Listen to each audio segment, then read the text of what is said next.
Hello student, हम लोग class 9th के अंतर्गत अध्याय कोशिका को देख रहे थे।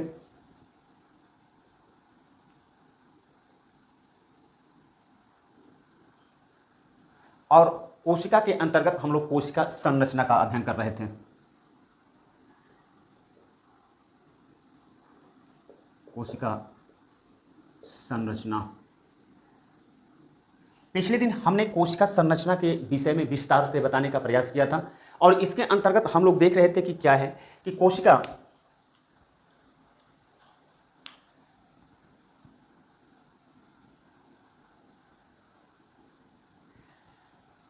की जो संरचना होती है, तो कोशिका की जो बाहरी आवरण होता है उसे हम लोग बाह्य आवरण के रूप में देख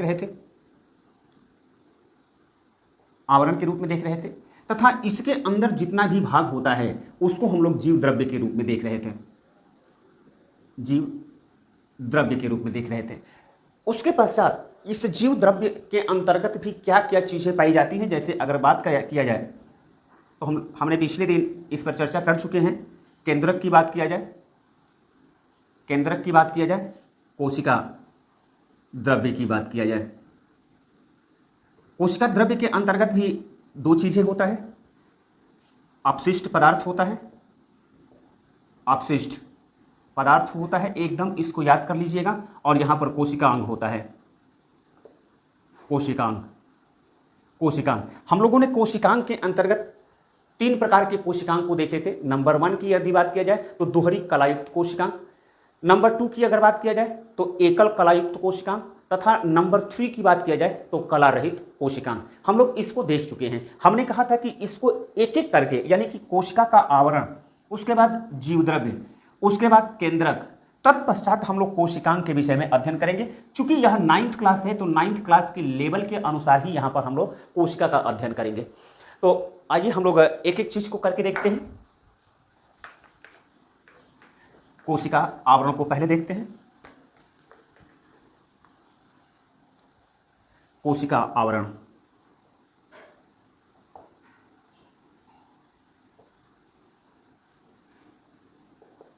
हमने जो कोशिका की संरचना बता रहे थे उस क्रम में हमने बताया था कि कोशिका की जो आवरण होता है वह कितने प्रकार का हो सकता है। तो कोशिका की आवरण 3 प्रकार का हो सकता है। ग्लाइकोकाइलिस,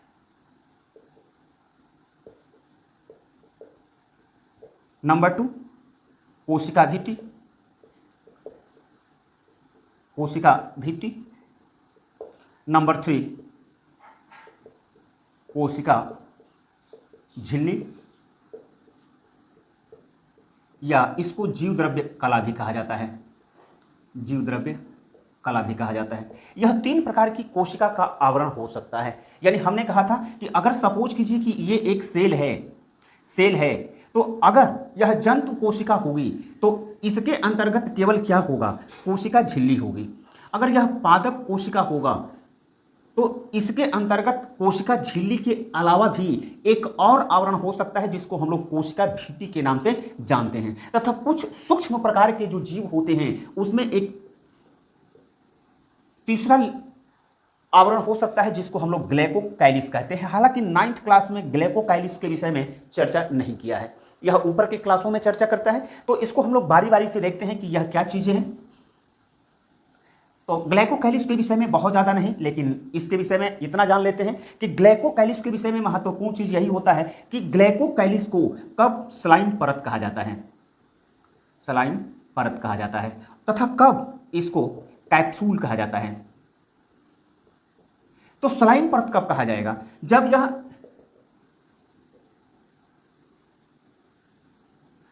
यह पॉलीसेकेराइड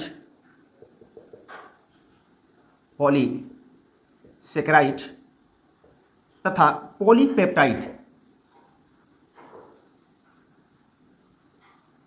दोनों से बना होता है। यानी यदि ग्लाइकोकाइलिस पॉलीसेकेराइड तथा पॉलीपेप्टाइड दोनों का बना होता है तो उसे हम क्या कहते हैं, स्लाइम परत कहते हैं। लेकिन यदि यह कैप्सूल कब कहा जाएगा, जब यह केवल पॉलीपेप्टाइड से बना हो। पॉलीपेप्टाइड से बना होता है तो हम लोग इसको क्या कहते हैं, कैप्सूल कहते हैं। तो ग्लाइकोकैलिक्स के विषय में इतना ही जान लीजिए कि इसको कब सलाइन परत कहा जाएगा, कब कैप्सूल कहा जाएगा। यह कुछ सूक्ष्म प्रकार के जीवों में पाया जा सकता है। इसको सलाइन परत तब कहा जाएगा जब पॉलीसेकेराइड तथा पॉलीपेप्टाइड दोनों से मिलकर के बना हो, और इसको यदि पॉलीपेप्टाइड से केवल बना है तो इसको हम लोग कैप्सूल के नाम से जानते हैं। उसके बाद दूसरे आवरण के विषय में चर्चा करते हैं हम, कोशिका भित्ति।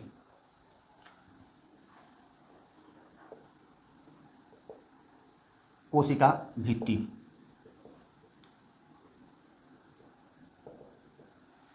कोशिका भित्ति के विषय में अध्ययन करते हैं। पहले नंबर की यह जो कोशिका भित्ति होती है, कोशिका भित्ति वह सजीव कोशिका भित्ति निर्जीव संरचना है, निर्जीव संरचना है। नंबर 1 की यदि बात किया जाए। नंबर 2 की यदि बात करें तो कोशिका भित्ति पादप कोशिकाओं में पाया जाता है, पादप कोशिकाओं में पाया जाता है। जंतु कोशिका में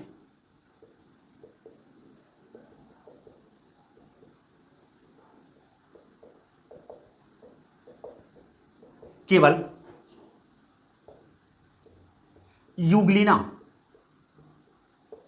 यूग्लिना में कोशिका भित्ति पाई जाती है, कोशिका भित्ति पाई जाती है।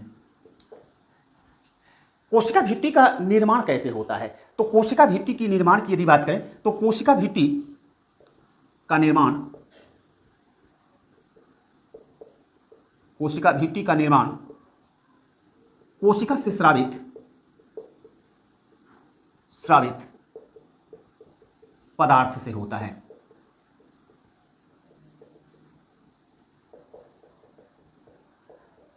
हमारा कहने का मतलब है कि अगर ये एक प्लांट सेल है, यदि ये एक प्लांट सेल है तो इसके अंतर्गत क्या होगा, एक इस तरह से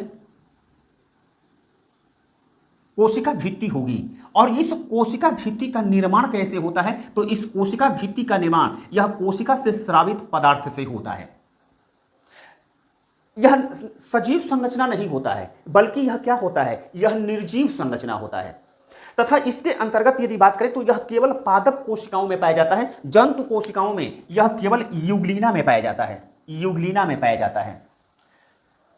नंबर नेक्स्ट की बात करें तो जो पादप कोशिका होती है, अब ये एक कोशिका है, इसके साथ संलग्न एक दूसरी कोशिका होगी, ये दूसरी कोशिका होगी। इसी के साथ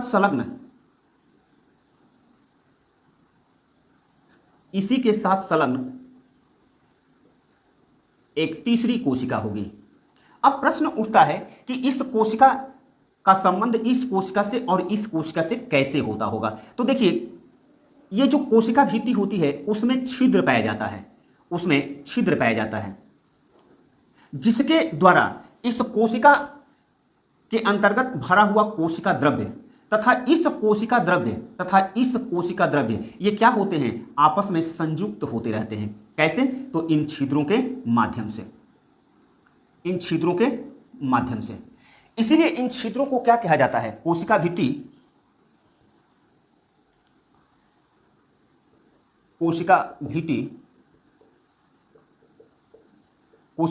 में कोशिका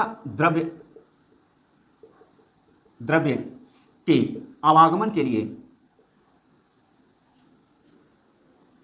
कोशिका द्रव्य की एक कोशिका से, स्पष्ट नहीं हो रहा था, एक कोशिका से दूसरी कोशिका का संबंध हेतु छिद्र पाया जाता है। इस छिद्र को पाया जाता है। इस छिद्र को प्लाज्मोडेस्मोटा कहा जाता है,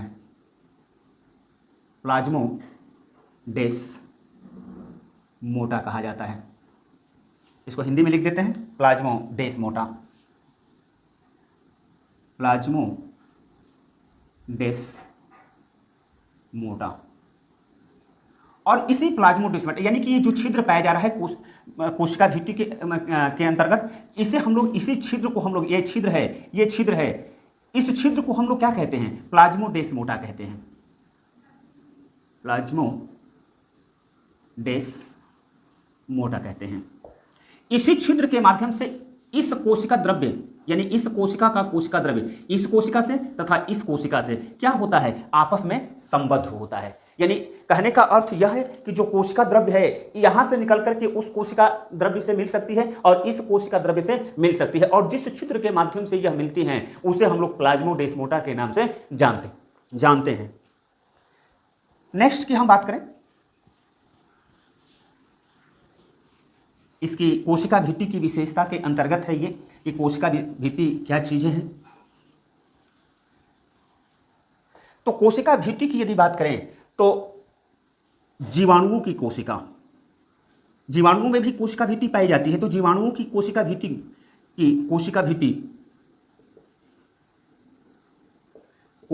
किसकी बनी होती है? तो पेप्टाइडोग्लाइकॉन की बनी होती है। पेप्टाइडोग्लाइकॉन का बना होता है। पेप्टाइडोग्लाइकॉन होता क्या है? तो प्रोटीन होता है, कार्बोहाइड्रेट होता है तथा लिपिड होता है। यानी कहने का अर्थ है कि जो जीवाणुओं की कोशिका भित्ति जो होता है, जीवाणुओं की कोशिका भित्ति किससे बना होता है? तो उसको हम लोग कहते हैं पेप्टाइडोग्लाइकॉन। पेप्टाइडोग्लाइकॉन किससे बना होता है? तो प्रोटीन, कार्बोहाइड्रेट तथा लिपिड से बना होता है। नेक्स्ट की बात करें, कवक की कोशिका भित्ति किसकी बनी होती है? कोशिका भित्ति किसकी बनी होती है? तो काइटिन से बनी होती है। इसको कवक सेलुलोज भी बोला जाता है। कवक सेलुलोज भी बोला जाता है। ठीक इसी प्रकार से यदि बात करें तो शैवाल की कोशिका भित्ति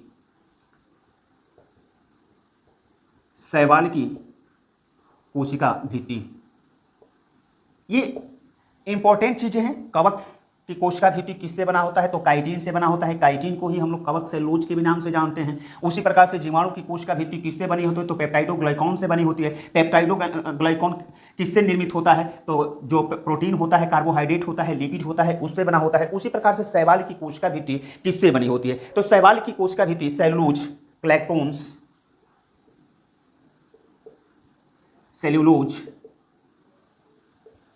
ग्लैक्टेंस, मैनान तथा कार्बोहाइड्रेट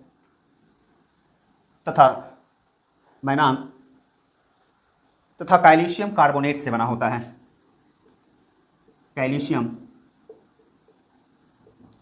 कार्बोनेट से बना होता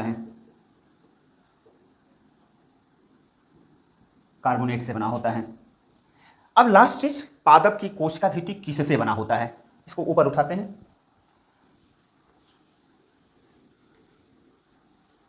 तो पादप की कोशिका भित्ति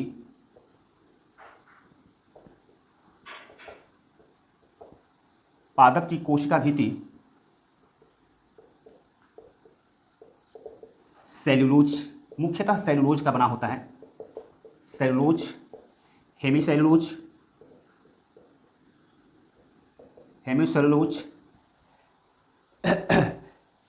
पेप्टिन्स तथा प्रोटीन,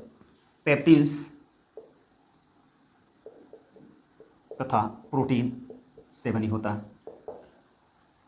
तो इस तरह से जीवाणुओं की अगर बात करें तो जीवाणुओं की कोशिका भित्ति पेप्टाइडोग्लाइकॉन से बना होता है। उसी प्रकार से अगर पादप कोशिका की कोशिका भित्ति की बात किया जाए तो सेलुलोज, हेमीसेलुलोज, पेप्टिन तथा प्रोटीन की बनी होती है। लेकिन हम लोग मुख्यतः क्या कहते हैं? यह मुख्यतः कहते हैं कि पादप की कोशिका भित्ति सेलुलोज से बना होता है। ठीक उसी प्रकार से अगर कवक की बात करें तो कवक की कोशिका भित्ति किससे बना होता है? तो काइटिन से बना होता है। इसको कवक सेलुलोज के नाम से भी जानते हैं। शैवाल की यदि कोशिका भित्ति की बात करें तो शैवाल की कोशिका भित्ति किसकी बनी होती है? सेलुलोज की बनी होती है, ग्लैक्टेंस की बनी होती है, मैनान तथा कैल्शियम कार्बोनेट की बनी होती है।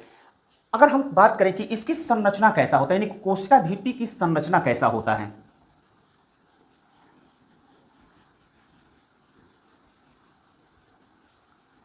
तो कोशिका भित्ति की संरचना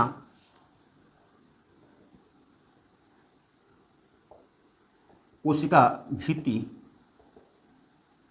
की संरचना 4 स्तर वाली होती है, स्तर वाली होती है।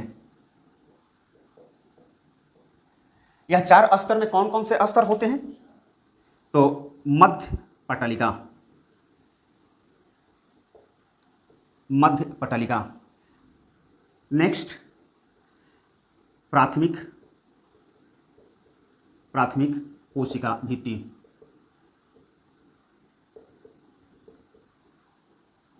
नेक्स्ट द्वितीयक कोशिका भित्ति, तथा कुछ कोशिकाओं में, सारी कोशिकाओं में नहीं, एक तृतीय लेयर पाया जाता है जिसे तृतीयक कोशिका भित्ति कहा जाता है। अब प्रश्न उठता है कि मध्य पटलिका किससे बना होता है? तो मध्य पटलिका पेप्टिन, पेप्टिन तथा कार्बोहाइड्रेट की बनी होती है, कार्बोहाइड्रेट की बनी होती है। अगर हम प्राथमिक कोशिका भित्ति की बात करें तो प्राथमिक कोशिका भित्ति सेलुलोज की बनी होती है, सेलुलोज की बनी होती है। अगर हम द्वितीयक कोशिका भित्ति की बात करें, ये स्तर की बात होती है, यानी कि एक जो कोशिका भित्ति होगी वह एक कोशिका भित्ति 4 स्तरों वाली होती है। कैसे स्तर होता है? सपोज कीजिए कि ये एक कोशिका भित्ति का हम चित्र बना रहे हैं,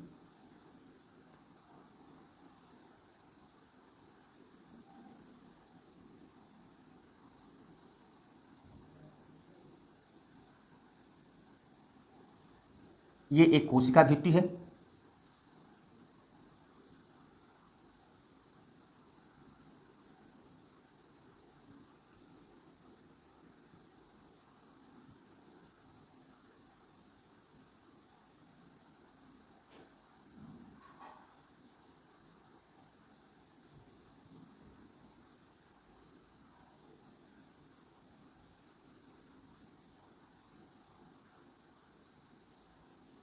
अब देखिए इसको हम लोग मध्य पटलिका बोलते हैं, इसको हम लोग मध्य पटलिका बोलते हैं, मध्य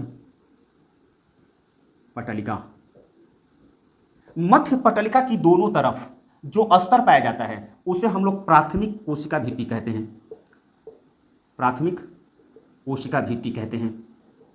तथा यहां पर जो चीजें पाई जा रही हैं,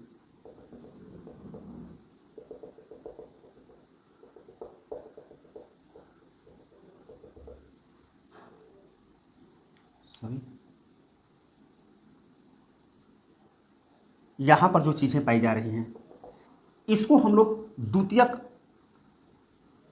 कोशिका भित्ति कहते हैं, द्वितीयक कोशिका भित्ति कहते हैं।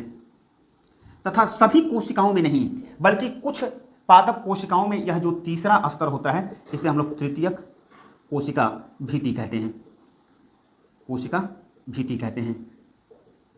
यह जो तृतीयक कोशिका भित्ति है, द्वितीयक कोशिका भित्ति, तो यहां पर हम इसी की चर्चा कर रहे थे, इसको हटाते हैं। यानी कहने का अर्थ यह है कि यह एक कोशिका भित्ति की आकृति है, इसके जो मध्य में जो चीज पाया जा रहा है उसे हम लोग मध्य पटलिका के नाम से जानते हैं। यह किसका बना होता है? तो पेप्टिन तथा कार्बोहाइड्रेट का बना होता है। उसके बाद इस मध्य पटलिका के दोनों तरफ कौन सी भित्ति पाई जाती है यहां पर स्पष्ट कर लेते हैं,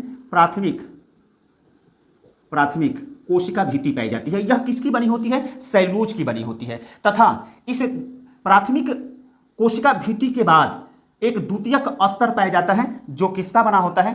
तो सेलुलोज तथा लिग्निन का बना होता है,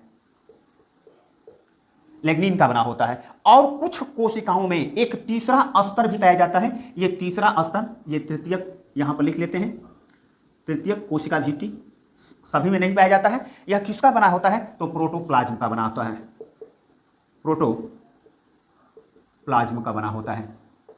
यानी स्पष्ट है कि जो कोशिका भित्ति होती है वह कोशिका भित्ति कितने स्तर की हो सकती है? तो 4 स्तर की हो सकती है। हम इसको एक जो स्तर होता है उसे हम लोग मध्य पटलिका बोलते हैं। और मध्य पटलिका किसकी बनी होती है? पेप्टिन तथा कार्बोहाइड्रेट की बनी होती है। वह क्या है? यहाँ जो हम दर्शित किए हैं, अभी हम बताए हैं कि यह क्या है? मध्य पटलिका। और मध्य पटलिका की दोनों तरफ कौन सी एक स्तर पाई जाती है जिसे प्राथमिक कोशिका भित्ति पाई जाती है? वह किसकी बनी होती है? तो सेलुलोज की बनी होती है। उसके बाद प्राथमिक कोशिका भित्ति के बाद एक द्वितीयक कोशिका भित्ति पाई जाती है जो सेलुलोज तथा लिग्निन का बना होता है, तथा कोशिका भित्ति जो होता है वह प्रोटोप्लाज्म का बना होता है। अब इसके अंतर्गत रह जाता है कि कोशिका भित्ति का कार्य क्या है।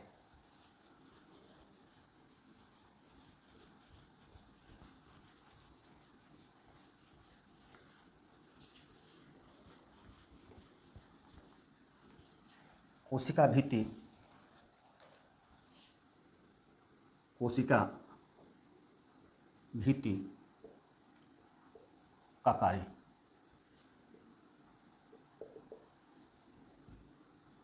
कोशिका भित्ति का पहला कार्य है कि कोशिका भित्ति क्या करती है कि कोशिकाओं को आकार प्रदान करती है। कोशिका भित्ति कोशिकाओं को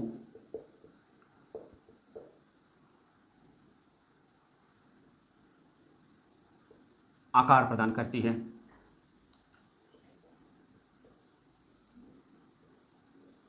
आकार प्रदान करती है। अगर नंबर 2 की बात करें तो यह कोशिका को दृढ़ता प्रदान करती है। दृढ़ता यानी मजबूती, दृढ़ता प्रदान करती है, प्रदान करती है। तो इस तरह से यह कोशिका भित्ति है, जो कि आवरण हम लोग पढ़ रहे थे कि कोशिका आवरण कितने प्रकार का होता है। तो कोशिका आवरण 3 प्रकार का हो सकता है। ग्लाइकोकाइलिस की बात करें, कोशिका भित्ति की बात करें, तथा तीसरे जो स्तर होता है वह सभी कोशिकाओं में पाया जाता है, जिसको हम लोग कोशिका झिल्ली, कोशिका झिल्ली या जीव द्रव्य कला के नाम से जानते हैं। जीव द्रव्य कला के नाम से जानते हैं। नंबर 1 जीव द्रव्य कला के विषय में, तो जीव द्रव्य कला की जैसा कि हम बात कर रहे हैं कि यह प्रत्येक प्रकार की कोशिकाओं में पाई जाती है। चाहे जंतु कोशिका की बात किया जाए, चाहे पादप कोशिका की बात किया जाए, चाहे जीवाणु की कोशिकाओं की बात किया जाए, प्रत्येक प्रकार की कोशिकाओं में यह पाई जाती है। यह क्या करती है, जीव द्रव्य कला क्यों कहा जा रहा है, क्योंकि यह जो कोशिका झिल्ली होती है उसके बाद का जो जितना भी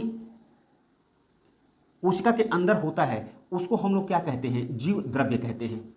यह कोशिका झिल्ली से जो जीव द्रव्य है, यह जीव द्रव्य किससे घिरी होती है, तो कोशिका झिल्ली से घिरी होती है। इसके विषय में इसकी खासियत क्या है, तो कोशिका झिल्ली नंबर 1 की बात करें,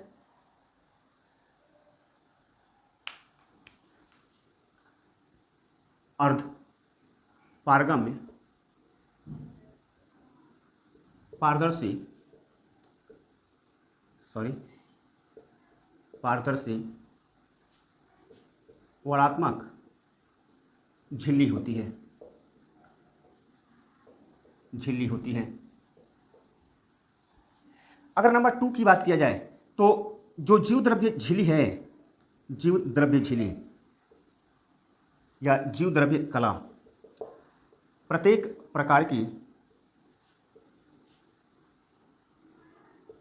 प्रकार की कोशिकाओं में पाया जाता है। कोशिकाओं का आवरण है, आवरण है। इसकी यदि मोटाई की बात किया जाए तो जीव द्रव्य कला की मोटाई, जीव द्रव्य कला की मोटाई 75 आर्म स्ट्रॉन्ग होता है, आर्म स्ट्रॉन्ग होता है। अगर नंबर 4 विशेषता की बात करें तो नंबर 4 इसकी क्या विशेषता होती है, तो जीव द्रव्य कला, जीव द्रव्य कला प्रोटीन तथा लिपिड की बनी होती है, लिपिड की बनी होती है।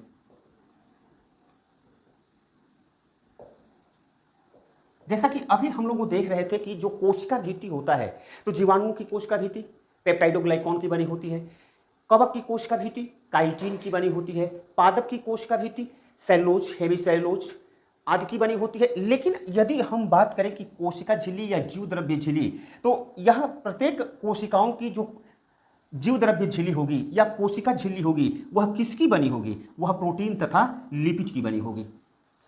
यह क्या है? यह अर्ध पारगम्य झिल्ली है, पारदर्शी झिल्ली है तथा वर्णात्मक झिल्ली है। इससे होता क्या है? इससे छोड़िए, इसका कार्य जब हम लोग पढ़ेंगे तब इसको जानेंगे। इसका कार्य देखते हैं।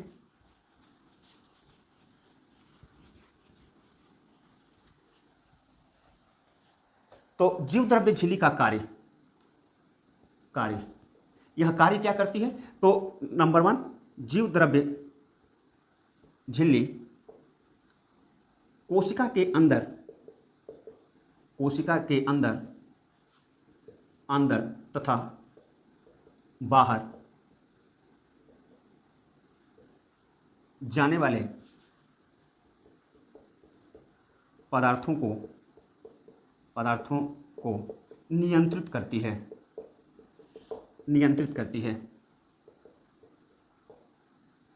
अगर नंबर 2 की बात करें तो कोशिका झिल्ली कोशिका के अंतर्गत प्रत्येक प्रकार के पदार्थों को प्रवेश नहीं होने देती है।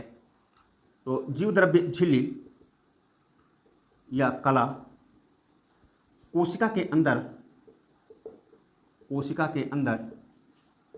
प्रत्येक प्रकार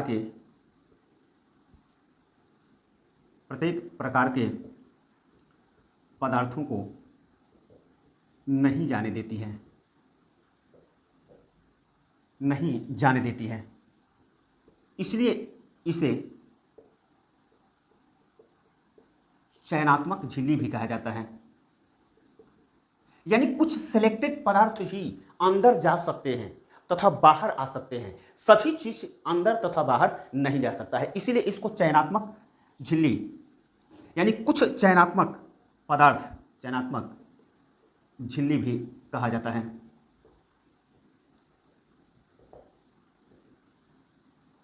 है। अभी हमने बताया कि यह जो कोशिका झिल्ली होती है वह प्रत्येक प्रकार की कोशिका में किससे निर्मित होती है? तो प्रोटीन तथा लिपिड की बनी होती है। लिपिड एक प्रकार का वसा होता है। अब इसके अंतर्गत होता क्या है कि जो कोशिका झिल्ली होती है, कोशिका झिल्ली के दोनों तरफ क्या होता है? प्रोटीन होता है तथा मध्य में लिपिड की परत पाई जाती है। यानी होता क्या है, इसीलिए हम लोग इसको लिखते हैं प्रोटीन, लिपिड तथा प्रोटीन। कहने का अर्थ यह है कि जो कोशिका झिल्ली होती है वह क्या करती है? वह किसकी बनी होती है? प्रोटीन और लिपिड की बनी होती है, लेकिन उसका यानी कि प्रोटीन का 2 लेयर पाया जाता है, यानी कि बाहरी तथा भीतरी जो लेयर होता है। यानी अगर ये कोशिका झिल्ली है तो इसका इधर तथा इधर दोनों तरफ क्या पाया जाता है? प्रोटीन पाया जाता है तथा मध्य में क्या पाया जाता है? लिपिड पाया जाता है। इसके संबंध में यानी कोशिका झिल्ली के संबंध में 9th क्लास के अंतर्गत आप लोगों को सिद्धांत के विषय में नहीं पढ़ना है, लेकिन कुछ सिद्धांत इसके विषय में दिए गए हैं कोशिका झिल्ली के विषय में। तो कोशिका झिल्ली की संरचना के विषय में नंबर 1 कि इसके अंतर्गत जो सिद्धांत दिए गए हैं, सैंडविच मॉडल दिया गया है। सैंडविच मॉडल किसके द्वारा दिया गया? तो नाम जानिए। इसके सिद्धांत जो ऊपर होते हैं, ऊपर क्लासों में इसके मॉडल जो बताया गया है उसको मॉडल बताया जाता है। यहां पर आपके लिए बहुत लेंदी हो जाएगा, लेकिन इसको जानिए कि सैंडविच मॉडल किसके द्वारा दिया गया? तो डेनियल और डॉप्सन के द्वारा दिया गया। डेनियल व डॉप्सन के द्वारा दिया गया। उसके बाद एक और है एकल कला मॉडल, दूसरा जो दिया गया एकल कला मॉडल दिया गया, वह एस जोनाथन के द्वारा दिया गया, नहीं जेडी रॉबर्टसन के द्वारा दिया गया। जेडी रॉबर्टसन के द्वारा दिया गया। तथा एक और जो सिद्धांत है, जो तीसरा सिद्धांत है, तरल मोजेक मॉडल। ये जो कोशिका झिल्ली कैसी उसकी संरचना होता है, कैसी बनी होती है, उसके संबंध में 3 सिद्धांत दिए गए। नंबर 1 सैंडविच मॉडल दिया गया, जिसको देने वाले कौन थे? डेनियल और डॉप्सन थे। तथा अगर दूसरे की बात करें तो दूसरा जो है एकल कला मॉडल है, वह किसके द्वारा दिया गया? तो जेडी रॉबर्टसन के द्वारा दिया गया। तथा उसी प्रकार से जो तीसरा मॉडल है, वह तीसरा मॉडल तरल मोजेक मॉडल के नाम से जाना जाता है, और यह दिया गया एस जोनाथन सिंगर तथा गार्थ निकोलसन के द्वारा दिया गया। एस जोनाथन सिंगर तथा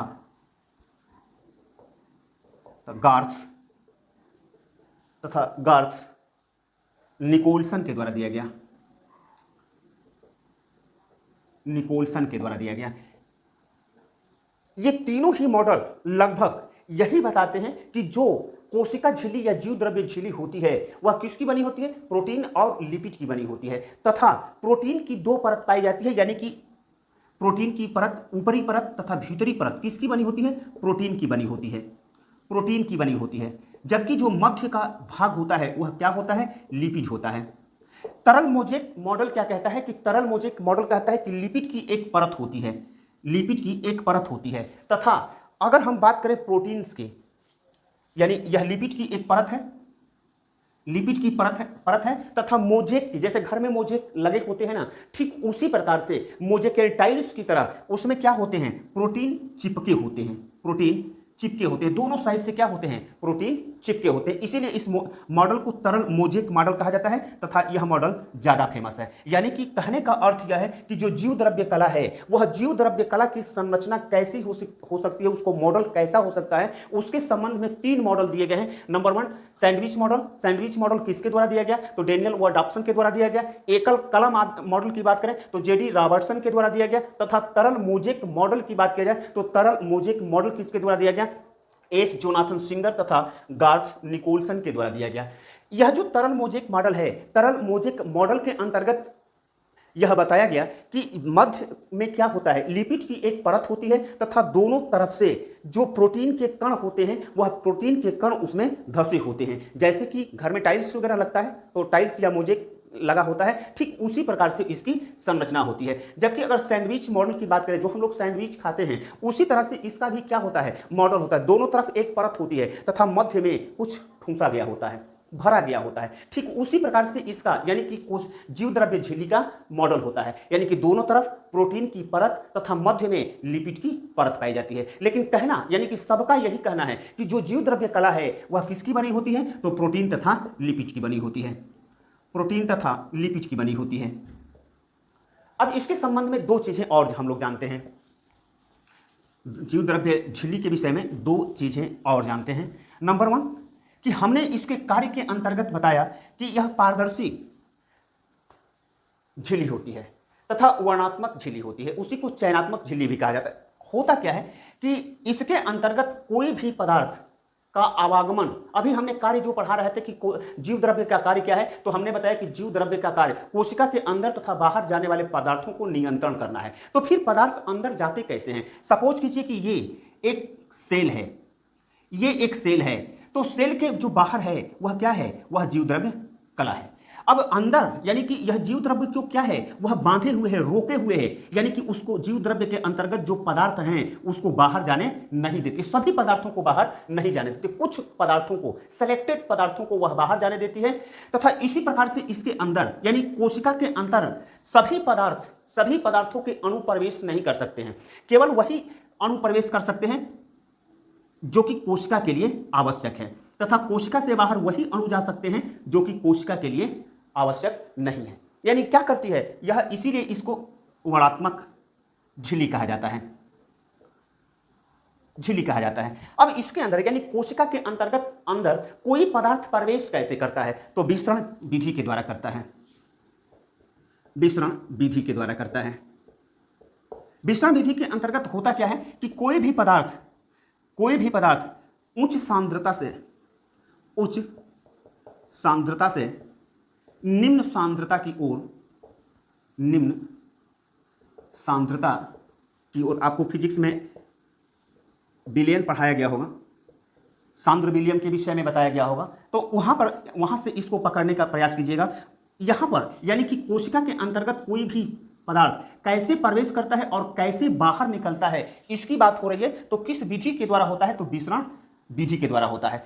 अब होता क्या है कि उच्च सांद्रता से निम्न सांद्रता की ओर पदार्थ क्या करते हैं, गमन करते हैं।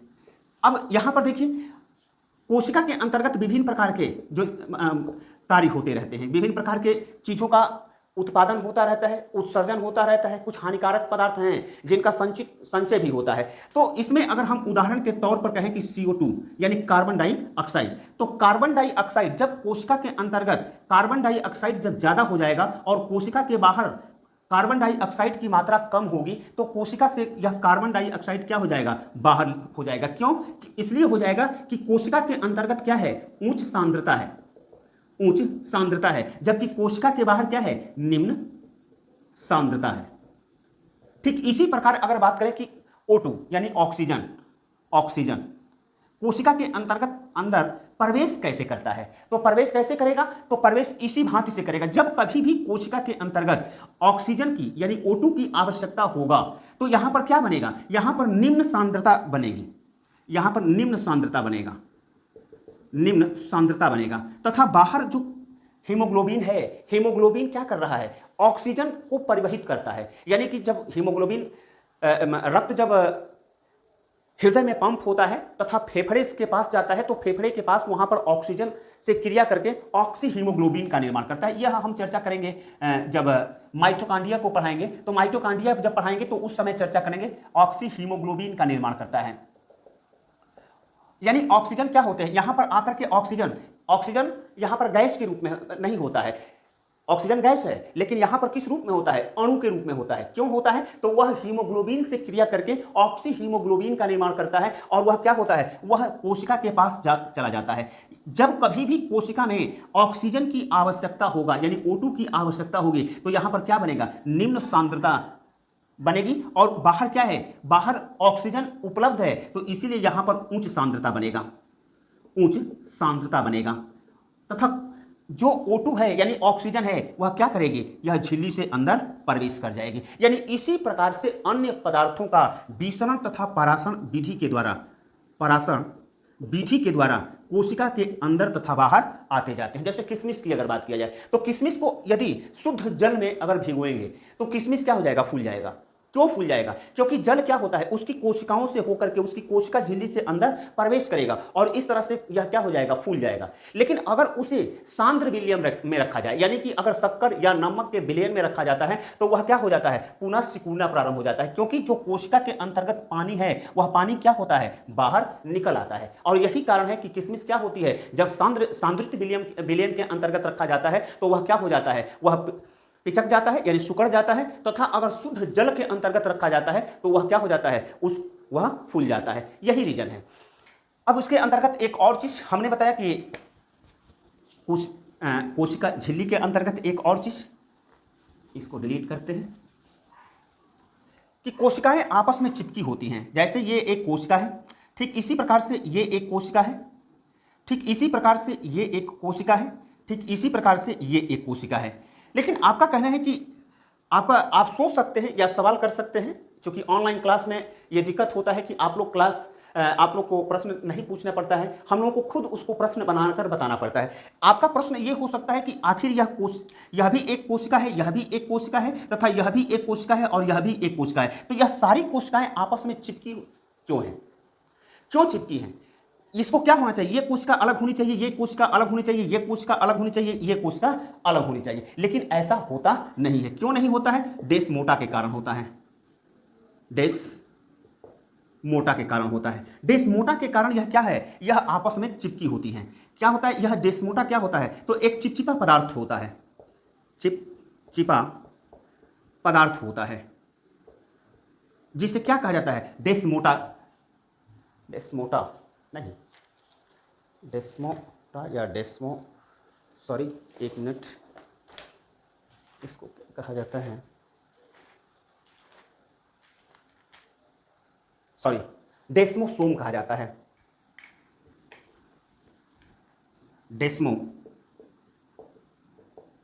डेस्मोसोम कहा जाता है, डेस्मोसोम्स कहा जाता है। यह क्या करता है, यह कोशिकाओं से स्रावित हुए पदार्थों से यह बना होता है। यह चिपचिपा पदार्थ होता है जो कोशिकाओं को आपस में क्या करता है, जोड़े रखता है। यह किस चीज से बना होता है, तो प्रोटीन से बना होता है।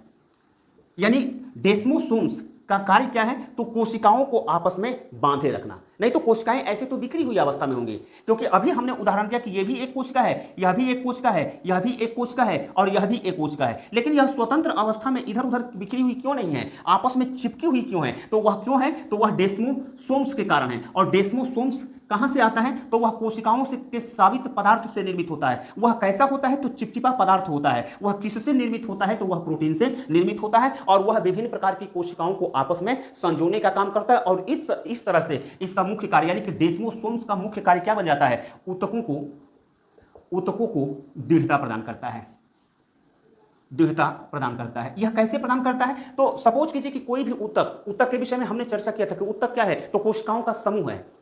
अब कोशिकाओं का समूह है तो आपस में कोशिकाएं स्वतंत्र रूप से इधर उधर रहेंगी, तो उस तरह से ऊतक क्या हो जाएगा? ऊतक कमजोर हो जाएगा, क्योंकि ये कोशिका अलग है, ये कोशिका अलग है, ये कोशिका अलग है, ये कोशिका अलग है। लेकिन ऐसा होता नहीं है। क्यों नहीं होता है? तो डेस्मोसोम्स के कारण ऐसा होता है कि वह चिपचिपा पदार्थ क्या रहता है? यह कोशिकाओं के आपस में बांधे रखता है। तथा अभी हमने बताया कि कोशिका झिल्ली क्या होती है? अर्धपारगम्य तथा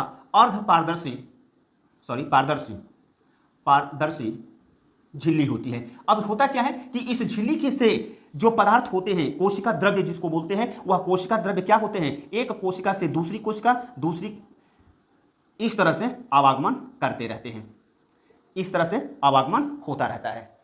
तो यह है आपका कोशिका झिल्ली। इसके संबंध में लगभग आवश्यक 9th क्लास से एवं भी है। 9th क्लास में इतना नहीं पढ़ना है, फिर भी हम कोशिश करते हैं कि आपको समझाने का प्रयास करें तथा यह भी प्रयास करें कि आपका कोई प्रश्न है, इससे प्रश्न बन सकता है तो उसको भी हम सॉल्व करें। हम अगले क्लास में आते हैं तो पढ़ते हैं जीव द्रव्य को। अगले क्लास में हम लोग पढ़ेंगे जीव द्रव्य तथा इसी के साथ हम प्रारंभ करेंगे कि जो दोहरी कोशिकांग होता है, लवक तथा माइटोकॉन्ड्रिया, उसको भी हम लोग देखेंगे। Thank you.